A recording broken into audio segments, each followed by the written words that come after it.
Jako to pozorovala, jak si řekne, že jsme se zbláznili všichni. Ale zafungovalo to, takže neskáče teda. S těma psama je to horší, říkáme si tak jako, když potřebuje čas, když je to starší, taková jako důstojná dáma, tak oni se očuchají a za chvíli jsou schopni komunikovat hrát.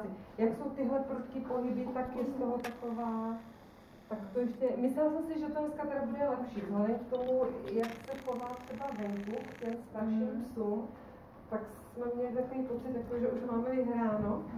Ono jich je tady moc. No, ale to už je úspěch teďka. Ale jako je to lepší.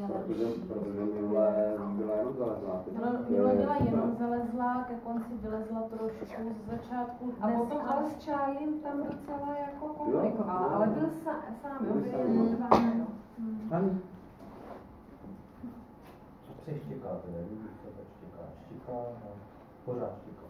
Ono to může být i takový štěkání, jakože že neví, co se s tím má počít, jo, že... To si myslím, že to tak je, protože ona sice štěká, vrtí ocasem, teď se zarazí, když on se moc rychle přiřídí, ale když odchází, tak vyšla za ním, jo, tak je to takový jako nevím, ona